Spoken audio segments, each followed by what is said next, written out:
Isang araw namasyal ako sa Divisoria. At hindi naman to typical no na nangyayari sa mundo.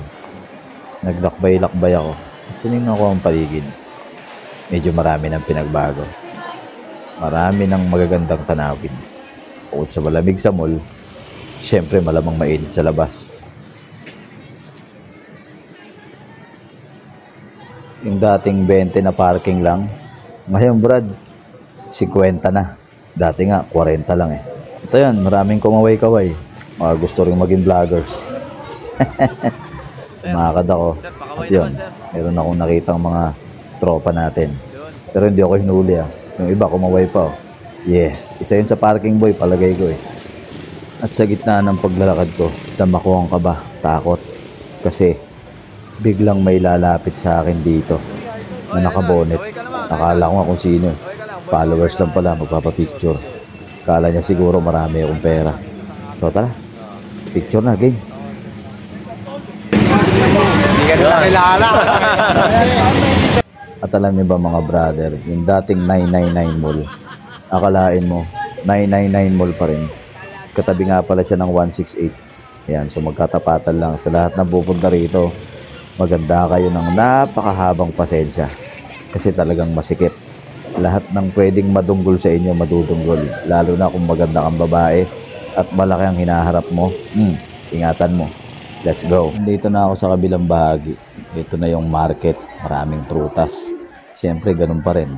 Maraming tao. Maraming malulupit na amoy.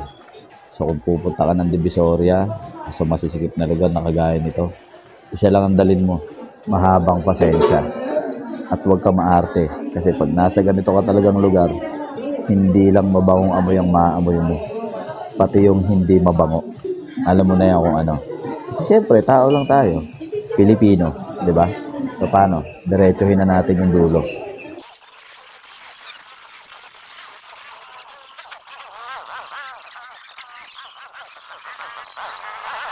Nandito na tayo sa lugar na pasikip ng pasikip, no? Yung bahagi ng Divisoria. Ito na yun eh. Kung natatandaan nyo yung Divisoria Mall na nasunog, ito yun. Ito yung tinutumbo ko.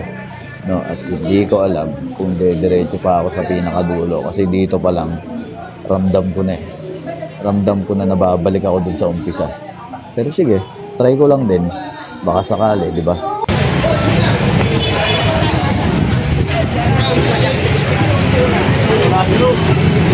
Ito yung reality talaga ng mundo na kailangan natin tanggapin, no? Walang maluwag, lahat masikip, maraming tao, masulasok. Pero sabi nga nila, it's more fun in the Philippines, di ba? So kahit ganito yung sitwasyon, marami pa rin nakangiti, marami pa rin masayang tao. Kahit napakagulo na ng mundo, patuloy lang sa paglakad hanggang sa marating sa paroroonan. Teka. Parang hindi na siguro ako didiretso. Kasi masigip na eh. At saka marami nang gusto sumama. Oh. Ayun oh, may lumalawit pa ng dila. So paano mga brother? Kung maglalakbay ka sa ganitong lugar, tulad nga ng sabi ko, magbaon ka ng napakahabang pasensya. O, di ba? Tingnan mo ako, bumalik na.